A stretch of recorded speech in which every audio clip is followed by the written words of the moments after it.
Nicholas Bluba, during his Soapbox speech, said he was very confident in the petition that's been submitted. So I just wanted to hear about your level of confidence and whether you're on the same level he is. Yep, I am confident. Politics is not, or let me say this, the judicial branch is not immune from politics either. The code is very clear, in my opinion, that when a non-party political organization, which the Libertarian Party is right now, has one of their candidates removed, or they withdraw, die, whatever reason, that the state committee, central committee, has the option of voting to fill that vacancy. The Secretary of State's office is taking a novel interpretation of the code, in my opinion, to say that when a non-party political organization candidate is nominated via petition, then the only option is to file the procedure to fill a vacancy by June 2nd, the date for filing for the general election. The code language that they're relying on uses the word may use that, and then PPO may use it, whereas the state central committee process in a few code sections before says shall. So the way I interpret that, and I believe the court will interpret that, is that the non-party political organization shall use the state central committee unless they use the option of a different nominating process for their candidates nominated via petition. I guess, do you see any difference in your case compared with Bluva's, just because Talia dropped out from a medical emergency? Is there any sort of legal distinction?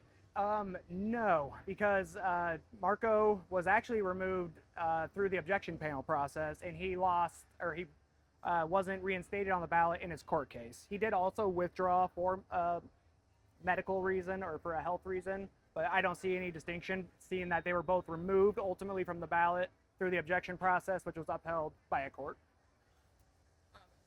We also understand that Talia says he received calls from RFK Jr. and had conversations with Congressman Nunn's team, trying to influence him to get off the ballot. Have you had any sort of outreach to that extent? I have not been reached out by anyone in the National Republican Party or anything like that.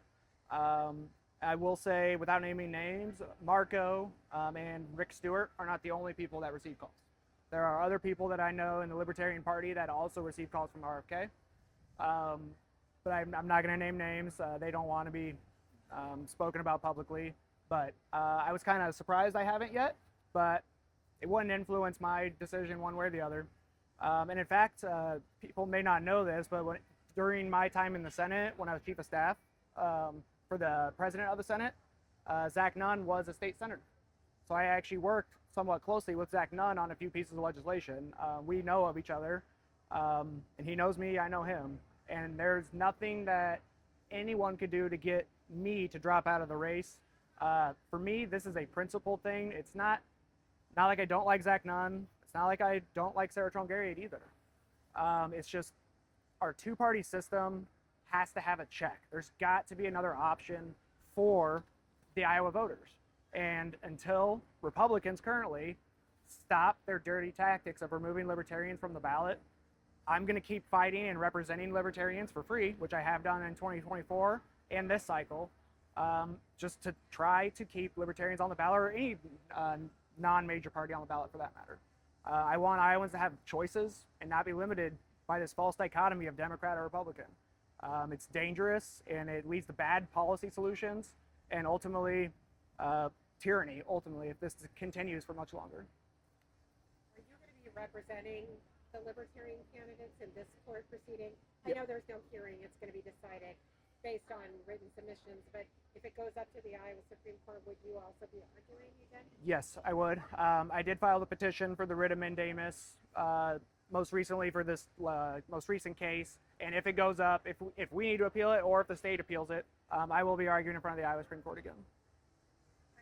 You mentioned that Republicans, they clearly believe that Libertarian candidates draw support away from their candidates, but I know I've talked with Marco about this before, and he doesn't agree with that. He says he was running on a pro-legalization, anti-war message, so he feels that he would have also drawn votes from the left. Do you think Republicans are correct that if you were on the ballot that it would hurt Zach Nunn more than Sarah Trongariad? No, I don't agree. I do not believe libertarians by default take away from Republicans. That's the beauty of the Libertarian Party or other parties, is it's not a box that everyone fits in.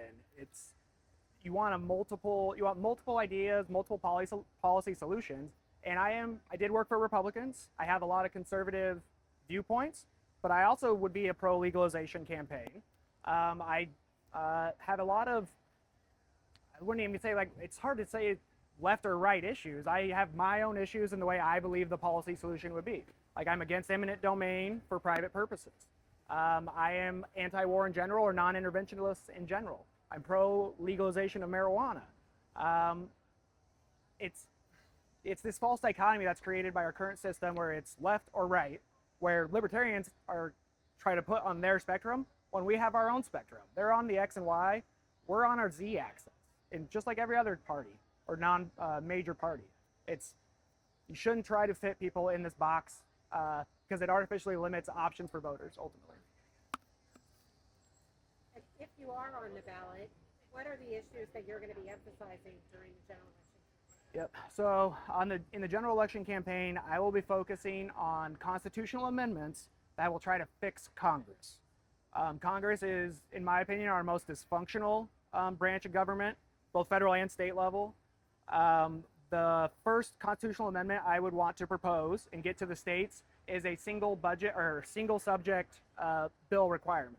We have that in the Iowa Constitution. It is not in the federal Constitution. That's why you get omnibus budget bills about once a year in Congress, which have 100 bills within them.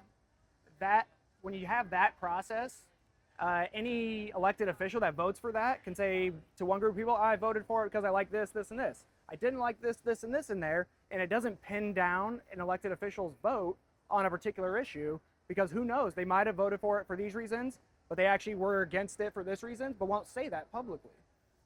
So that's one of the first things I would request. I'd also request a repeal of the 18th Amendment, which is the direct election of senators. Before that amendment was adopted, the state legislatures got to select who their state senators were and had the ability to recall them. With the direct election of senators, it's the vote of the people that get to elect the senators, and the states lost a lot of power when that happened. Because the state legislatures no longer have the ability to recall or choose a senator that best represents their state issues. It essentially federalized our U.S. senators when those were supposed to be the representatives for the state. The House is for the people. And then third constitutional amendment would be a balanced budget amendment to force Congress to spend within their means. Let's see. And then also I'd like to pull back the War Powers Act a little bit. To the extent it can, to limit the presidential powers to engage in acts of war without congressional authority on the front end. And I guess those would be my main issues. Right.